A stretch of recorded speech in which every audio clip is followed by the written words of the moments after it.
Good evening, good morning, good afternoon, good whatever it is, wherever you are, whoever you are, and welcome once again to No Nerd Caliber, the show where you get to learn all about things related to, well, us, people at Nerd Caliber, the Nerd Caliber team, and what we like in particular areas of fandoms. We generally try to tie those particular fandoms into something else that's coming up in one of our shows. And because this Thursday on our Full Fat Spoiler Chat, we're going to be doing the brand new Pixar movie Luca, which tune in if you have seen it or you don't mind spoilers. 8 o'clock Thursday.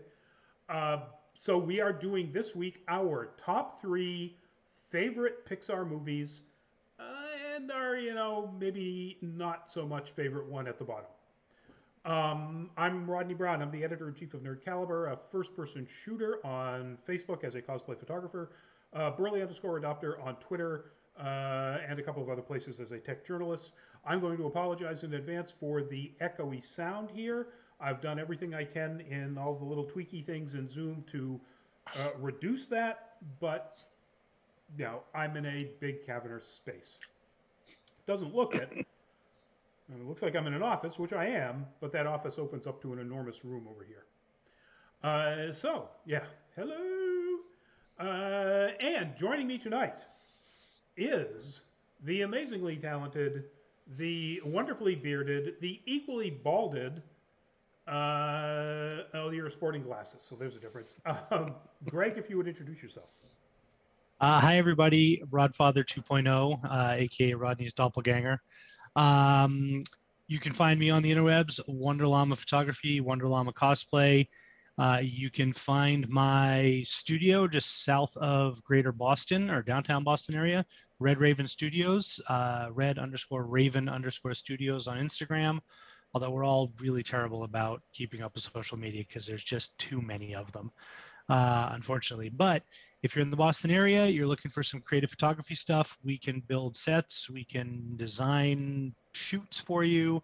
If you have a mighty need to have a complete blood shower for your Halloween photos, give us a call.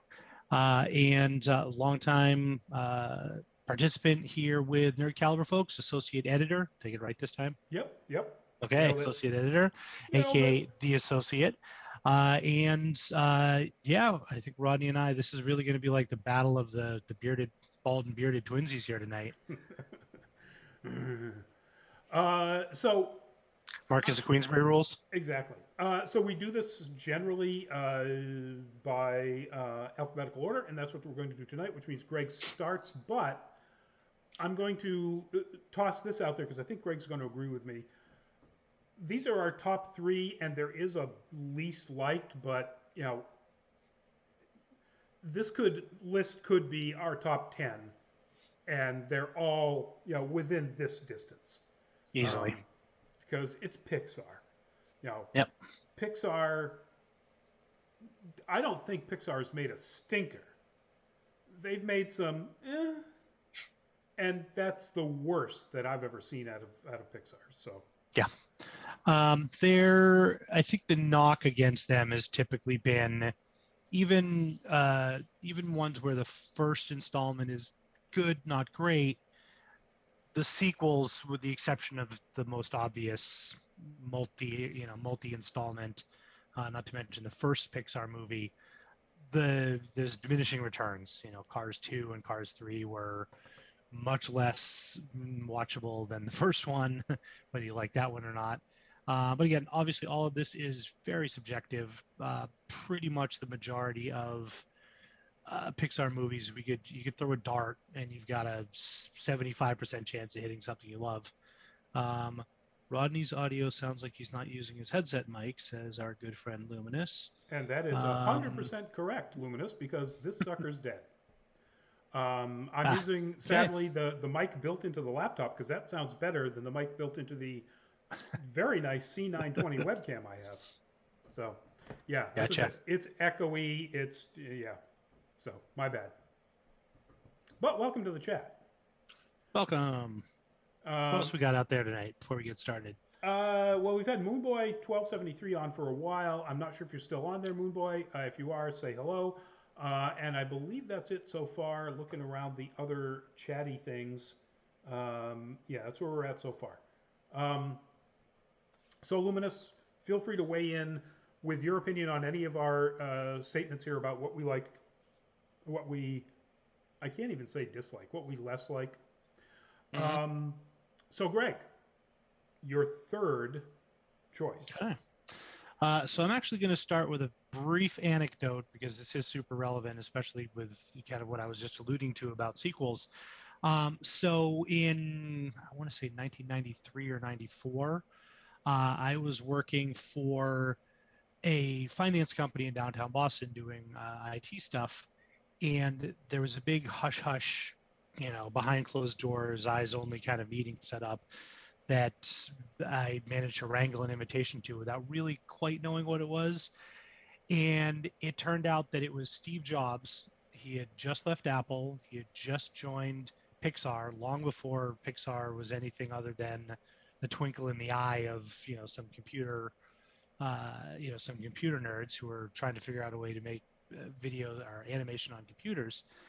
And he was out doing a fundraising tour, just going to anybody and everybody with his hat out. Give me money so we can finish making Toy Story. It's going to be great. And nobody knew who he was other than Apple. Nobody knew any reason why we should give them, $1 million or $5 million, whatever he was looking for. And the thing, apart from meeting Steve Jobs, which I mean, when I say meet, I said, "Hi there, Mr. Jobs. Very nice to meet you." That was the extent of it. Um, the thing I vividly remember, and that was borne out by Toy Story and pretty near every other Pixar movie, was he stood up and said, "Look, computer animation is neat. You've all seen it, if you've watched Aeon Flux or anything like that, or you've seen computer animation. It's cool. You like it. It's pretty. It's funky. It's interesting. Nobody cares that much about it except the people that push the ones and zeros on a computer screen. We have to tell a compelling story with compelling characters first and foremost, and we're just going to try and do it with computer animation instead of cell animation, etc." And that really stuck with me because we've all seen a lot of CG animation, whether it's a live action thing with computer animation in it or a fully animated movie where the makers are in love with the technology and not so much with storytelling. So obviously the movie that he was out there raising money for was the first Toy Story from 1995, which, I mean, what an absolutely amazing piece of storytelling. I mean, I can't speak for everybody. I'll say me. At the end of that movie was, I was touched. That's a touching piece of storytelling with compelling characters and great relationships, and that, to me, really set the trend for the first tier and even the second tier of Pixar movies going forward. So anyway, just a little bit of brief background on that because I think Pixar does the storytelling part as well as anybody else.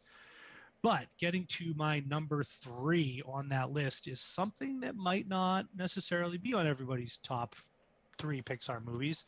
But I picked something because I love the setting, I love the characters, I loved that the protagonist, if you will, um, there's been a lot of strong female protagonists throughout Disney movies. This was really the first in a Pixar movie. Um, Very compelling story of mother-daughter rivalry, and I just want to grow up and be my own person. And how that all worked out beautifully.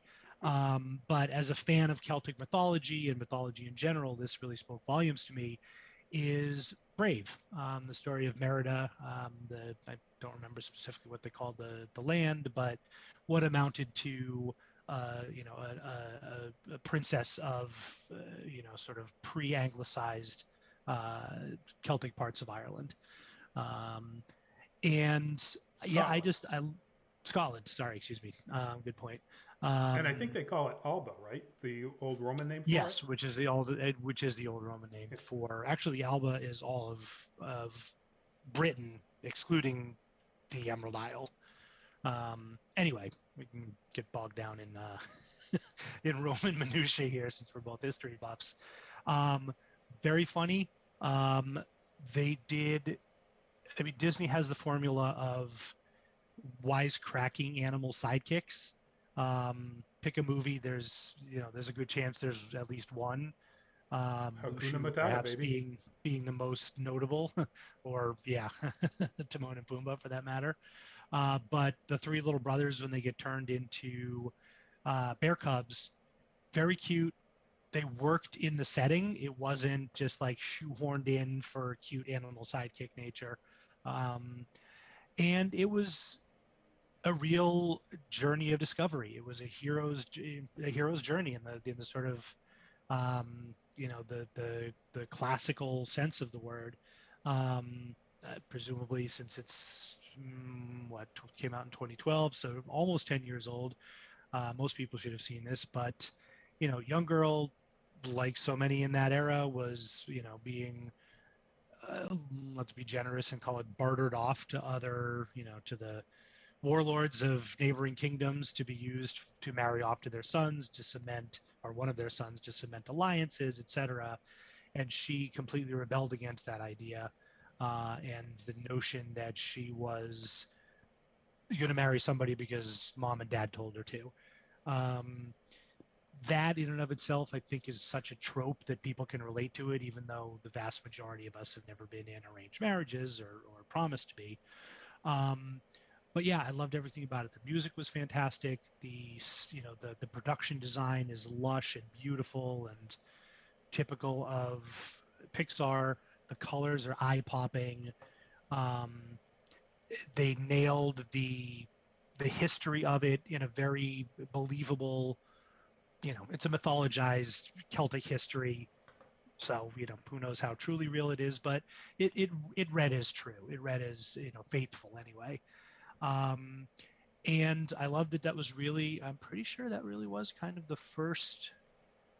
Yeah, I'm just sorry. I'm looking through on the side screen here a list of Pixar movies, and Merida really was one of the first female protagonists in a Pixar movie, and she kicked butt, took no prisoners.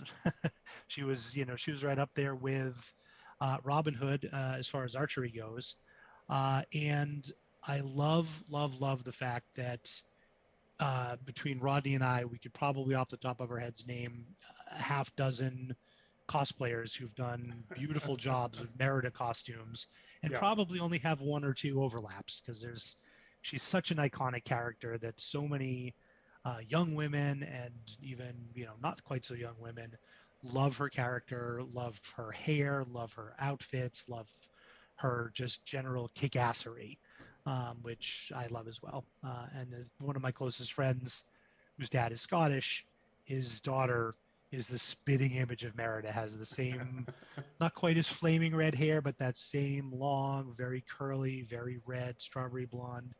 And it's really kind of neat to see somebody who really embodies that look. Yeah. I was thought you were just going to say you really liked it because of kilts, but uh, sorry, didn't mean to make you Did do you a spit literally wait take. till I took a breath? Till I took. No, I didn't. Yes, as a gentleman who wears lots of kilts, that also spoke to me. But to be fair, those are actually traditional kilts, whereas what I typically wear are utility kilts, and they're first cousins. Yeah, you're not going to wrap 12 yards of cloth around you. No.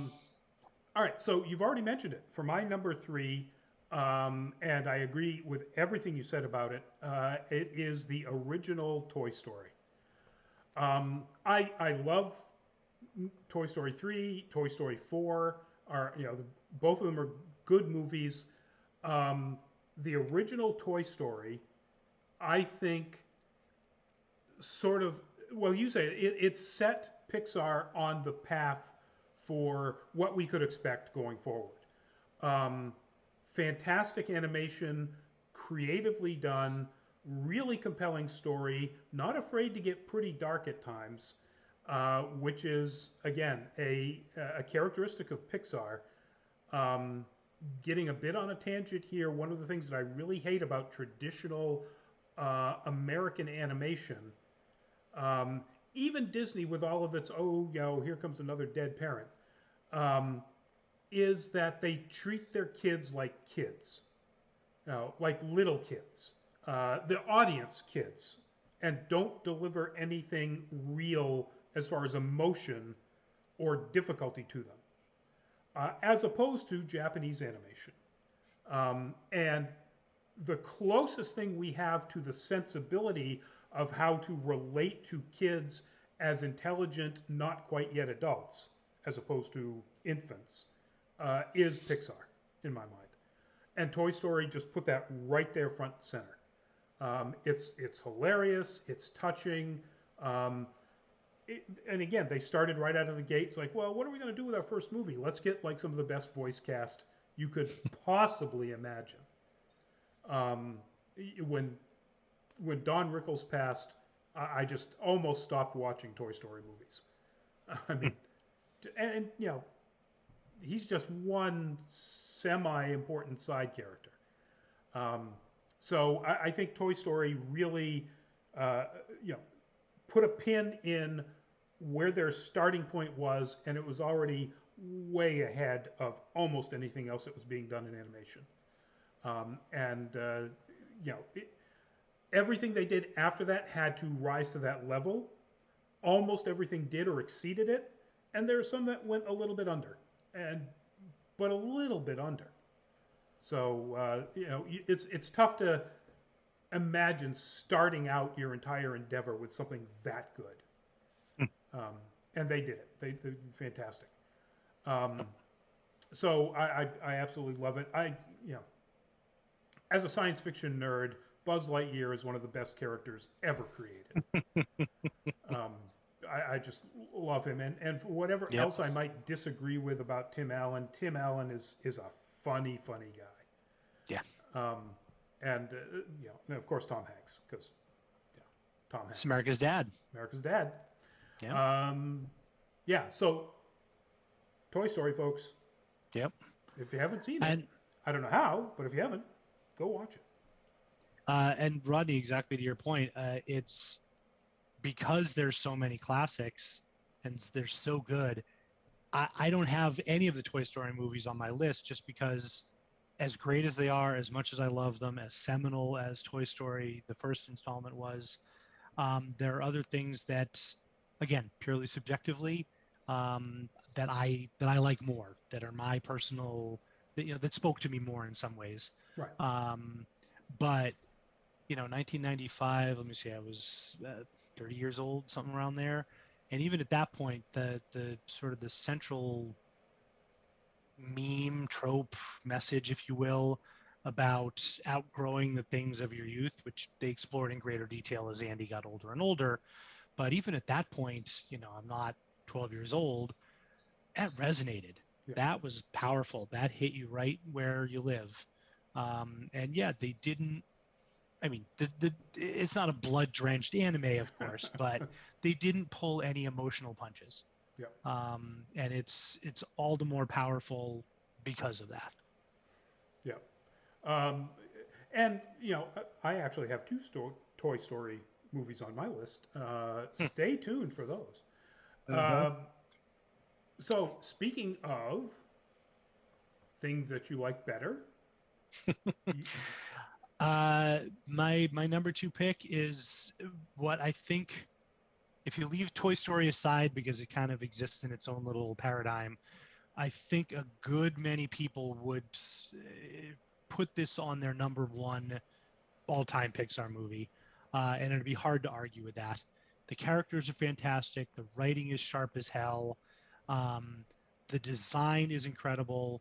The soundtrack is it's a killer. It's an absolute soundtrack assassin, if you will. The humor is funny. It's fast-paced. It's one of the most action-packed animated movies. Period. Forget about just in the Pixar genre. And if you haven't quite figured out what I'm talking about yet, I'm going with The Incredibles for my number two. Um, I love the trope of superheroes that get driven out of business by a government bureaucracy because they do so much collateral damage. I mean, that's basically the gist of every Zack Snyder DC movie, if you get right down to it. There we go. So our Incredibles picture. For anybody who's never seen me without a beard, and with the very first mask I ever made, that's actually a photo of me and my wife Heather as. Sorry, all I can think of is No Capes as Edna Mode. We cosplayed that a few times. That was a lot of fun. Um, Great villain in Syndrome. Jason Lee did a spectacular job voicing him. Um, it was a clever concept why he became a villain. Um, it's emotional. I mean, the line where Mr. Incredible says, "I'm not strong enough. I couldn't stand. I couldn't bear to lose you." I mean, I get a little choked up just talking about this now. That the first time I saw that, big, strong, super tough, macho, Mr. Incredible, throwing trains through the air, saying something like that to his wife, like, oh, Yep. wow, that's an emotional gut punch. Were you gonna Right. say something? You look like No, you I were just gonna. said right in the fields, as the kids say. Right in the feels. Um, yeah, Violet was great. The sort of the first 2/3 of the movie where she's a super shy, introverted teenage girl who doesn't really understand herself and who she is and has no confidence. Dash is a great character as the over the top, ultra brash. Um, thank you, Mr. Krakowian. Um, as he's a great side character. Um, I love the fact that again, Mr. Incredible, this big, tough, strong guy who beats up all the bad guys, can lift an entire uh, city bus and throw it through the air, that kind of thing, is vulnerable. He's emotional. He gets that sort of middle-aged dad bod when he has to go into retirement, and it sucks being an insurance guy after being Mr. Incredible. Uh, and far and away the best character is Helen Parr. Holly Hunter can pretty much do no wrong, but she voiced she voiced Helen Parr with just it's perfection in so many ways, and that protective maternal instinct. Not that not that Bob Parr doesn't have paternal protection instinct, but it's so evident. The scene that I always think of is when their plane gets shot out of the air and they're falling, from whatever 5 or 10,000 feet, and Elastigirl like turns herself into a parachute and wraps up her kids to protect her kids. Yep. That was a genius bit of something you can only do in animation. Yeah, I'm gonna actually disagree with you. Helen Hunt can do bad things. Just ask Zack Snyder. No, Holly Hunter, I mean not Holly Helen Hunter. Hunt. Yes. Uh, Zack Snyder. What did she do with Zack Snyder? Batman v Superman. She was a senator. Oh, The peach tea. You know. yeah, we all saw that together in the screener, and I think I took mental bleach after that to try and wipe away the horror. As you should Anyway, have. as we should have. So yeah, absolutely love it. Brad Bird is one of my favorite directors. We touched on this last week with our spoiler chat about Love, Death and Robots season 2, where I mentioned something about the Iron Giant, which is one of my top 5 all-time favorite animations. And he's had a great run with Pixar. Yep. Yeah, it just amazes me. I was just looking this up again and went, why are they referencing? Oh, that's right. Brad Bird made Iron Giant. And like everything else Warner Brothers does, they went, this Incredibles movie idea you've got, your last movie was kind of meh at the box office, and it wound up in Pixar. Mm-hmm. And so Warner Brothers. Iron Giant has gone on to be, one of those didn't make huge money at the theater in the box office, but has gone on to be one of the most widely revered and accoladed animated movies ever. Certainly in American animation anyway. Yeah. So my number 2 is one of the best. One of the best science fiction movies ever made. One of the best post-apocalypse movies ever made. hands down, one of the most sneakily subversive movies ever made. I mean, it could be so unbelievably dark if they just shifted some plot lines a little bit, and I mean a little bit, in one direction or the other. Um, but it is also one of the most uplifting stories you can possibly ever watch. One of the most adorable characters ever put on film, animated or otherwise, and of course, Wally. 2008, uh, Wally was just unbelievable to think about. And again, we talked about this. I think it was in Love, Death, and Robots, right? It was last time when we brought this No, up. we did our post-apocalyptic. Oh, the post-apocalyptic stuff. That's right. Yep. And I didn't even remember, or it didn't occur to me at that time. One of the points that you brought up, there is almost no dialogue in the first two-thirds of this movie at all. And in fact, in the first basically half of it, there's one character. Mm-hmm. Um, The only dialogue is sung because he puts on records at night. right. That's not really dialogue. And it's a wonderful movie. It has ultimately an amazing redemptive story. Um, and the story of, I mean, Wally literally saves humanity. And he saves humanity from, as it turns out, evil isn't the word because it's just broken, but I guess evil other robot, in the ship's navigator. Um, it,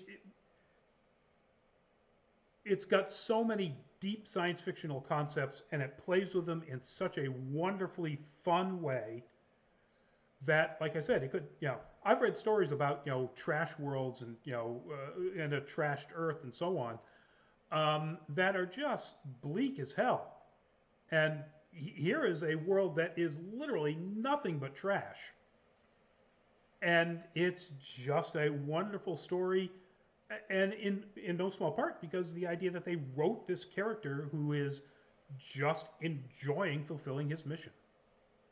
He's just having fun with it every single day, and that's just so much fun. Yep. So yeah, so as a science fiction fan, um, all of the stuff, you put any of the elements of Wally in the hands of, oh, I don't know, Warren Ellis or God forbid Garth Ennis or Harlan Ellison, and you've got one of the most disturbing, dark, horrible stories you'd ever want to see. Mm-hmm. And in the hands of let's see, Andrew Stanton, oh, and also Pete Docter, Yep. um, you get this. You get one of the most charming, wonderful, feel-good movies you'll ever see. So, Wally's my number two.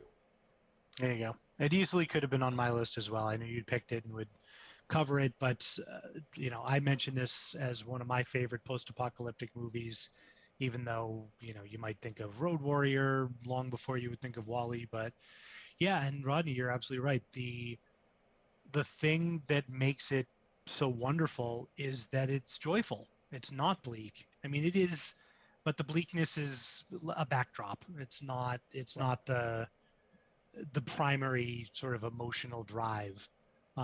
Whereas joy and wistfulness and loneliness, until Eva shows up, Wally is lonely. You don't associate a rolling trash compactor with loneliness per se, but he's the only funny how we automatically assume Wally is a he.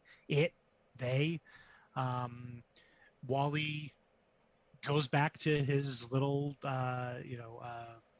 trailer, um, and puts on old timey 20s and 30s torch songs, and watches movies, like classic movies with Fred Astaire and Ginger Rogers, and so he clearly is like desperate for companionship. And when Eva shows up, I mean, that gets kicked into high gear.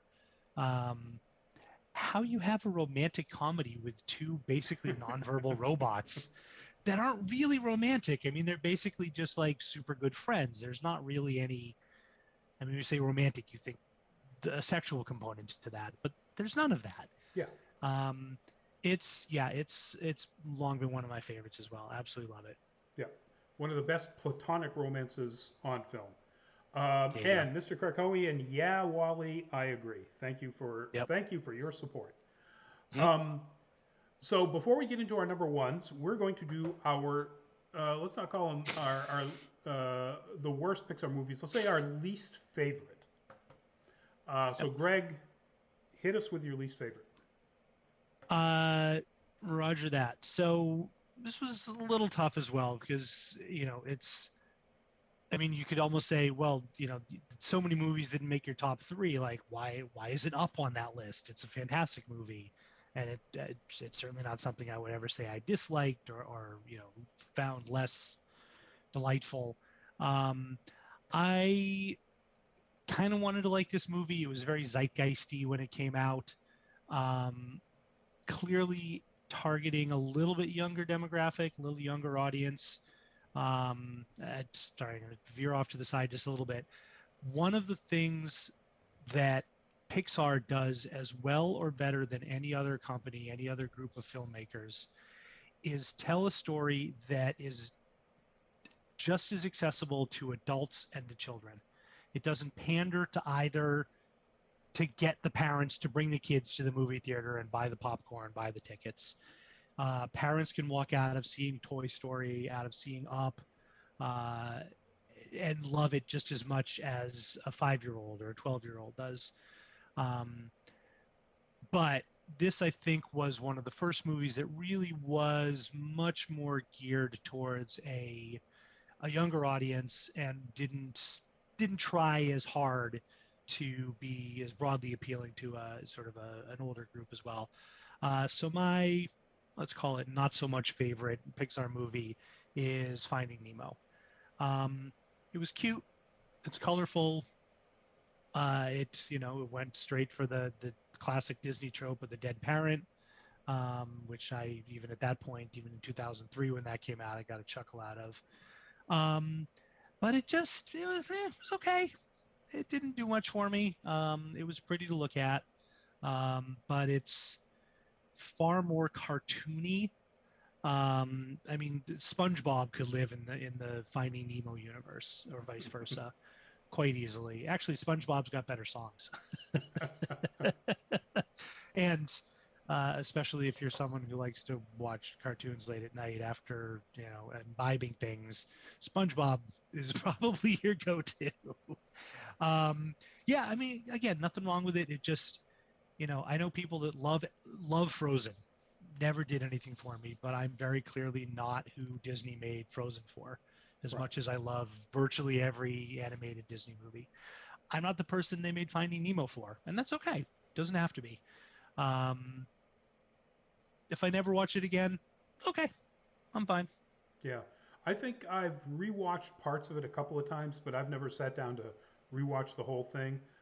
Now, having said that, I do uh, deeply respect and appreciate that even though this is geared more toward a younger audience, they still have the serious component, and that is, it's okay for you to be you, even if you're, different than other people, even if you're dealing with some sort of what you might view or everybody else might view as a disability.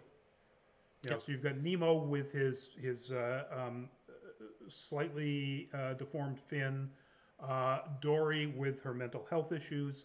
You know, it's it's a wonderful movie. I think one of the problems with it is that it makes that message sort of the through line, but never hammers it home. It never drives that message home. Ultimately, it becomes a pretty bog standard adventure rescue at the end. Hmm. Um, and so I think they missed their point where they've done it so incredibly well in some other movies to really take that that theme and that message that you're trying to get through to people and just sort of drive it home. Um, so yeah, so Yeah, it could be down there on my list as well. Um, but what is actually occupying my list down there, um, I got to say, is Toy Story 2. So the reason why I put this on the list is, well, it's mainly two, because one, it is, I think, clearly the least effective, least interesting of all of the Toy Story franchise. And two, while I was pulling my list together, I could not for the life of me remember what this movie was about. I couldn't remember anything about it. It wasn't until I actually did the searches for pulling together these, images for the show that I went, oh yeah, yeah, Jesse. Okay, that's cool. I still can't remember what the main conflict is. I and Pixar is never going to make a nothing burger of a movie, but for me, this is as close as they got. And I understand Burger with cheese. a nothing burger with cheese. A less than royale with cheese. Um, and I didn't realize this until I'm just looking at this. So Toy Story was made in '95. 3 years later, they made A Bug's Life, also an amazing movie. And then 1 year after that, they came out with Toy Story 2. And I don't think anybody's going to accuse Pixar of really rushing a project, but this is probably the closest they ever came to. With the Fair. and part of this is, of course, things I've seen. So, I've never seen Cars 3, and I'm probably not gonna. So that could very well be at the bottom of my list, Yep. and that might be something that was rushed through because filthy lucre. Yep. But for something that was supposed to be the follow up to, you know, was one of my absolute all time favorite, Pixar movies, my number three, it did not live up to the expectations in my mind. Yep. I mean, talk about a high bar to try and cross. Right. I mean, A Bug's Life, I think a lot of people might not remember all that well. It didn't make the same kind of splash. It was a nice follow-up to Toy Story, but it wasn't, it wasn't in the same stratosphere. But I agree. I loved it. It was a great movie. It was clever. Um, I I would disagree with you a little bit. I did find it memorable, mostly because Jesse was a memorable character. Um, in the same vein as what you were just saying about Tim Allen, Kelsey Grammer, anything he voices is bound to be solid, even though I don't particularly care for him as a human being at this stage. He voices the prospector, does it quite well. Not to mention you've got Newman from Seinfeld as I don't know if you'd call him the antagonist. He's a plot device. Right. But as the toy collector in the chicken suit, he's very funny. I liked it because some of the secondary characters, T-Rex, the potato heads, got a little more screen time. They got to do a little bit more with the whole Zorg side plot, Yep. etc. But of the whole, of the four of them, the fourth one did very little for me. But by contrast, the third one, it was like, you're up here with Toy Story 1, you're down here. It's like, are they going to be able to do anything with this, or is this just going to kind of fade into obscurity? Toy Story 3, I mean, talk about a gut punch of emotion. Yep. With the trash compactor, incinerator rather. That scene was, I mean, you don't think of a Pixar movie like, I'm sure you've seen Hunt for Red October. I watched that movie like edge of the seat, gripping the armchairs in the movie theater because there was so much tension and so much what's going to happen. That's probably one of the only animated movies, certainly the only Pixar movie that had that, like, I mean, it's Disney, the money-making characters aren't going to wind up in an incinerator and burn to a crisp. But that scene where they all look at each other and hold hands, I mean, it's tension up here and, literally like squeezing your heart with emotion at that. Yeah. And by the way, you've now made me absolutely want to have Alec Baldwin do a superhero toy character in an upcoming Toy Story movie. I would love that. I've often said this. Let me just, Stacey J UK, welcome to the show. Hi, Stacy. Feel free to Uh, jump in with any of your yeah, opinions about please. what we like or what you What? like. Yeah. Tell us your favorites. Tell us your least favorites. Yeah, just to wrap up on that. Uh, like I said, it's Disney. That was as dark gets for them. You know they weren't gonna wind up in the incinerator. But man, there was a little part of me that was saying, "Do it. Have the guts. Do it. Do it." Nope, they're not going to do it. There's no way. There is just no way. And it would have been devastating if they had. But I mean, talk about wow. The protests might have put them out of business, but talk about having the strength of your convictions to do something gruesomely dark. Stacy JUK, I'm a massive Disney fan.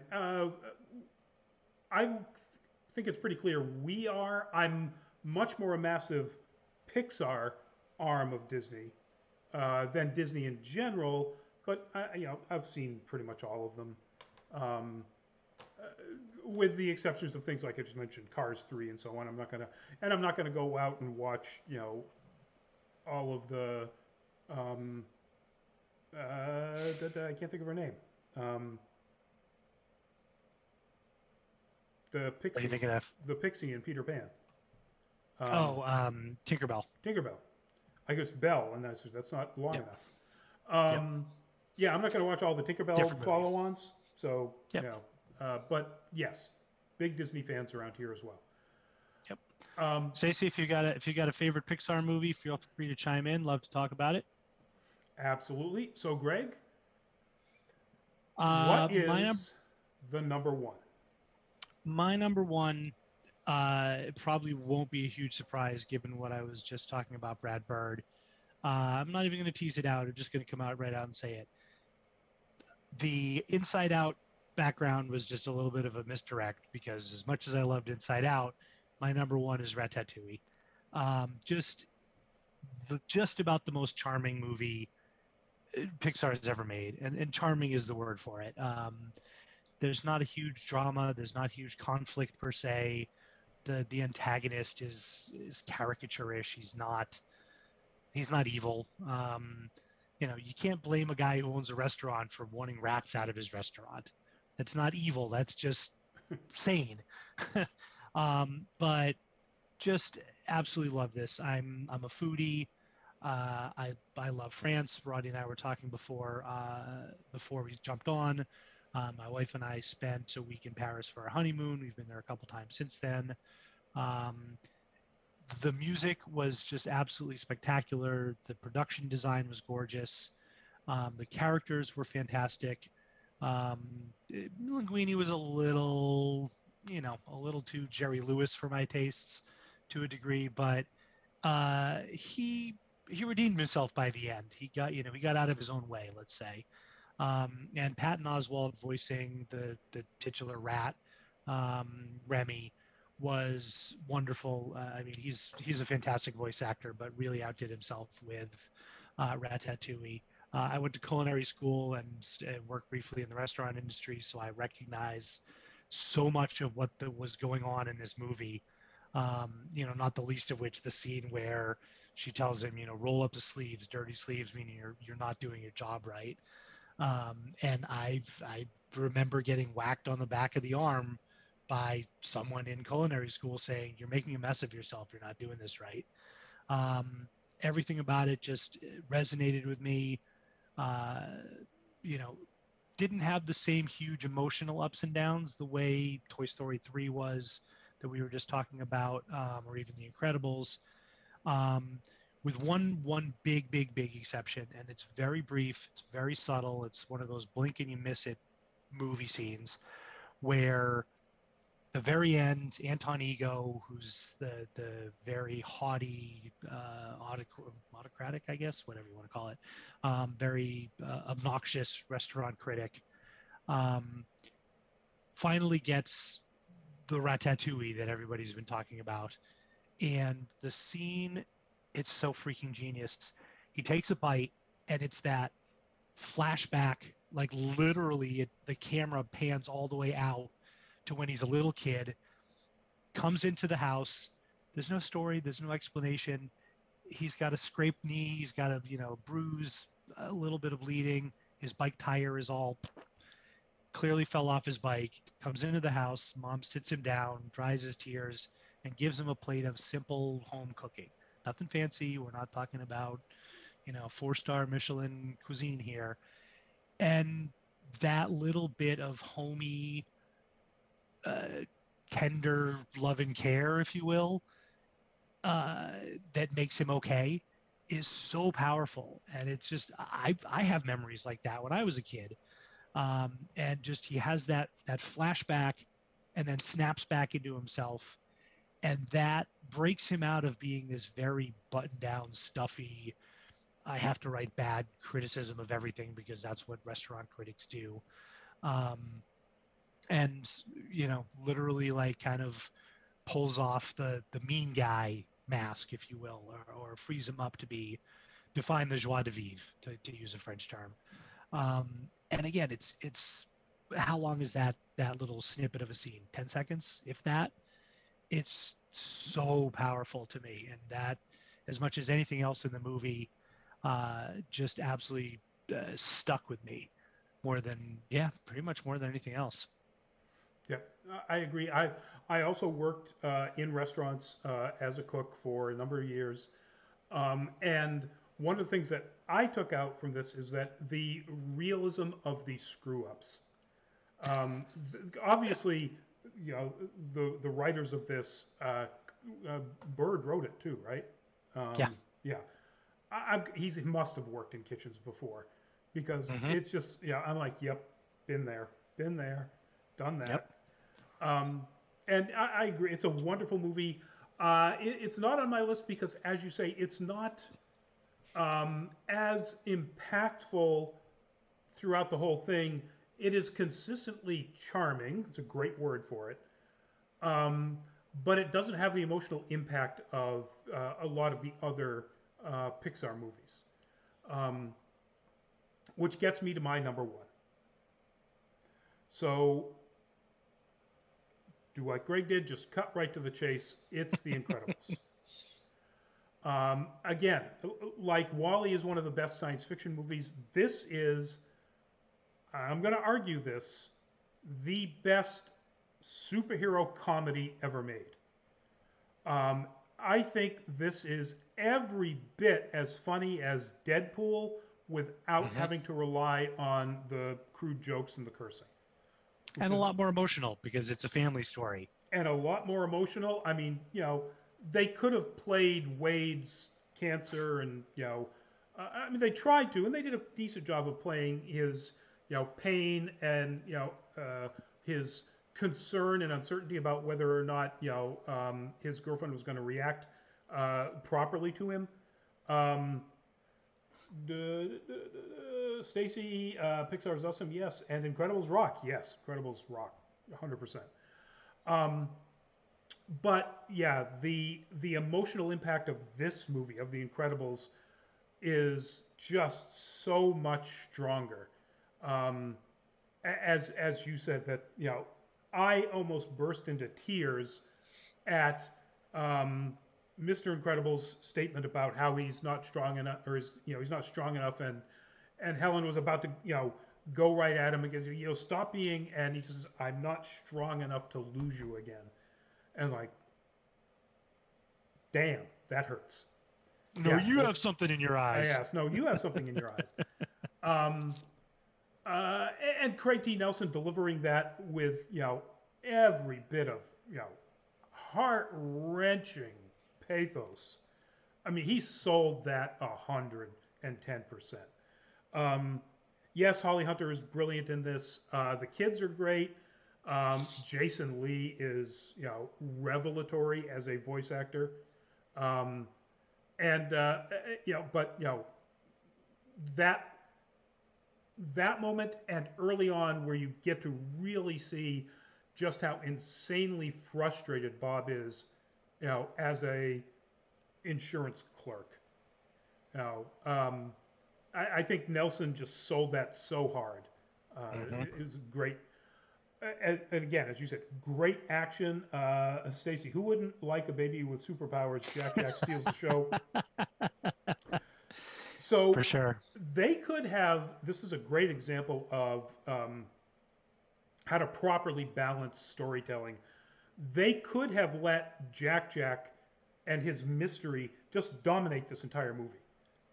That alone, but having it as an occasional throughput, like the fact that missiles don't even do anything to him, when Edna's testing out his suit, and you're Hmm. like, how, what, how's all of those little bits, interspersed throughout, got him to a point where his involvement in the finale made absolute sense from a storytelling point of view. Hmm. Um, and of course, it sets up the next movie, which sadly suffers from the curse of, as Greg was pointing out, not all of the sequels in Pixar's canon are stellar. I Um, I thought of that as suffering from Baby Groot syndrome. yeah, Everyone loved the the 2 minute scenes of Jack Jack in the first one, so let's jam the entire second movie and give him every single superpower anybody can possibly think of. yep, It was cute. It got old quickly. yeah. It's really tough to write a character when essentially they are a god. And Stacy, I connected with Violet too, feeling invisible as a teenager. Very true. So um, I've never, even as a sort of outcast, I guess, nerd. I mean, I had my group of nerd friends, so I didn't care what anybody else thought. So, and I've always had, what's the word I'm looking for? Ego. So, literally nothing that anybody um, might have, because I honestly never even paid attention to people not paying attention to me or making me feel invisible or making me feel like a lesser person as a nerd or anything. Literally just Drax right over my head, just never even registered to me. I understand that my interpretation or my experience with that is way different than most people. And yeah, uh, Violet's even Violet's voice actress. I can think of in the cosplay community alone. I can think of so many young women I know who talk in that sort of hushed and voice pulled all the way inside herself kind of manner, and just it's like, wow, nailed it, nailed it Yep. 100%. Um, And just as a quick thing on that same note, the way she's always got her hair covering her face. yep, Um, I mean, I've seen people do it. I was completely oblivious to anybody else when I was that age, because I was also, believe it or not, I was an introverted book nerd when I was in high school. So um, I can't say I noticed it a whole lot then, but much like Rodney, I'm friends with a lot of people considerably younger than I am through the cosplay world, through the photography world, and good friends that have teenage kids that I know. That one mannerism, as much as the volume of the voice or the tone of voice, I'm not going to say anything that people will notice. Covering her face with her hair the way she does and like peeking out a little bit here and there, really, really on point observation of teenage behavior, and that maybe if I'm invisible nobody will notice me, right down to the fact that her superpower is being invisible, right. literally invisible. um, And creating a force shield that keeps people and things she doesn't want to deal with out away from her. yep. I mean, Yep. talk about, and what a wonderful proper interpretation of Sue Storm or Sue Richards. Mm. Those are her powers, and yet she's never written like Violet. But you think about it, Stan Lee may and Jack Kirby may have just sort of got um, Mariah Shepard BFF, best friends forever with the Incredibles with Violet. Awesome. Or unless you're best friends forever with one of us, and I apologize for not getting that. because that would be really awkward. Um, yeah, so I don't think that Stan Lee or Jack Kirby ever really understood the implication of what that power set they were giving to a woman in the 1960s. The ability to turn invisible and keep things at a distance. Brad Bird got it, like really got it, and went, oh yeah, no, that's the ultimate teenage girl power set right there. Don't be seen and keep everybody away that you don't want to have to mess with. Yep. I think The Incredibles is just it's up there in one of my top superhero movies in general. Um, I think the best superhero movie made to this day is Winter Soldier. Um, this is probably within the next two or three below it. Yep, right up there. I think it's probably, I won't say best because that adds a certain objectiveness to things or objectivity to it. My favorite superhero, this could literally be in so many ways ripped out of a Marvel, 6-episode side series. Um, it nails the tropes. It nails the beats that great comic book series have. Um, it gives the characters a lot more life and a lot more pathos than some of the best comic books do, but than certainly a lot of them. I mean, anybody who's ever read, the any Fantastic Four, anything along those lines, will instantly recognize this happens here, this comes next, this goes there. Um, it just absolutely nails it. I went back and forth whether Ratatouille or Incredibles. I could call it 1A and 1B Yep. just as easily. I find personally Ratatouille is one of those movies that if I'm just flipping through cable, which I don't actually have anymore, but just flipping through the channels, what's on? Oh, Ratatouille's on. I'll just watch that for the next 20 minutes. Yep. Not to say that I wouldn't do that with The Incredibles as well, but grabs a little more, emotionally for me a little bit more. But yeah, I mean, I'd be hard pressed to think of another superhero movie that comes close. Much like we were talking about earlier with Wall-E, it's joyful, it's fun, it's entertaining. The action sequences work. They're fun and they're clever. We didn't even talk about the fact that Sam Jackson, for all that his role amounts to a cameo, he's Sam Jackson playing Sam Jackson in a Sam Jackson movie. But Frozone is amazing. What does Luminous have to say here? Yeah, absolutely. Funny that we can, there's so much else going on in this movie that someone who's usually such a lodestone in a movie like Sam Jackson, where your eyes are drawn to him. I would never say fades to the background, but he's definitely a secondary character. That speaks to the strength of the voice talent, the writing, the animation, etc. Voice talent. I'm pretty sure, but and I'm sure you know this. Who did the voice of Edna Mode? Brad Bird. Brad Bird. I blew my mind. I mean, there's such a perfect, I don't. New York fashion, middle-aged elite woman. Just nailed it. Just nailed it. Stacey J, UK, spot on there. I think based on when you posted that, you were agreeing with my interpretation of Violet's powers and her relationship or her contrast with Sue Richards. But if not, let me know what that was.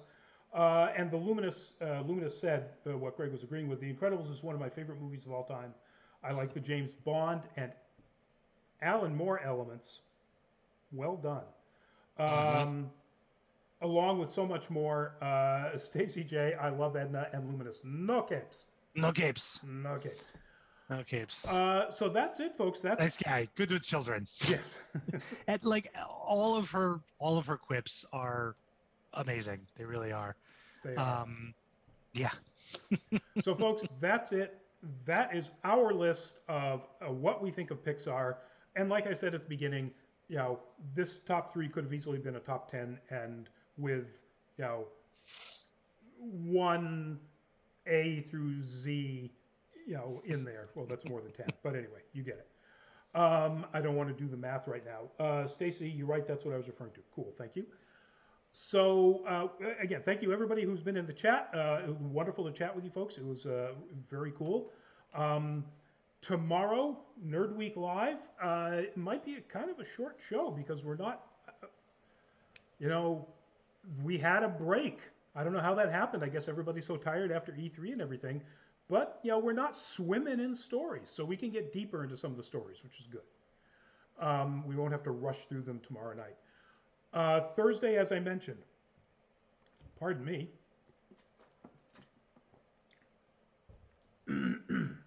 Let's get that working again. Thursday, as I mentioned, our full fat spoiler chat will be on Luca, the latest Pixar movie. 8 o'clock, tune in, folks, if you have seen it or you don't mind spoilers. And next Monday is Anime Octane, and we have not picked a topic yet.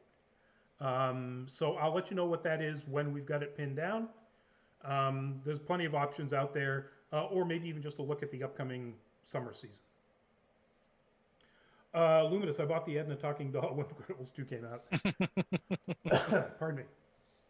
So, folks, thank you very much. Greg, give us a goodbye.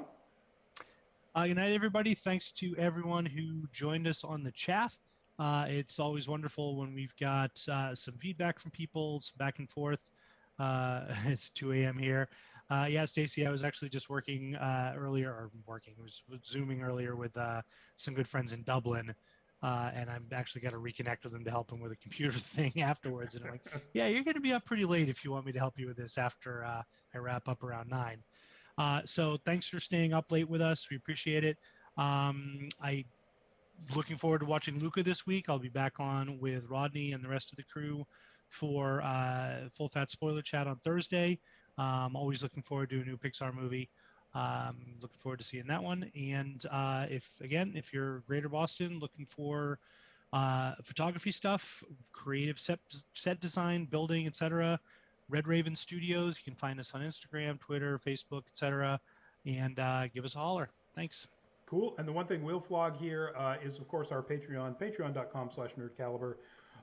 If you want to help support us as we get back to going to cons, go check it out. We've got 2 really low dollar tiers. We don't want to make this a big commitment for anybody. We're just looking for your support. And yes, while I have the patreon.com thing, Greg raised his hands. Yay, cons. So thank you all again very much for joining in with us, even when it's super late over there in the UK. And we will see you at one of the upcoming shows tomorrow, Thursday, or next Monday. Bye-bye.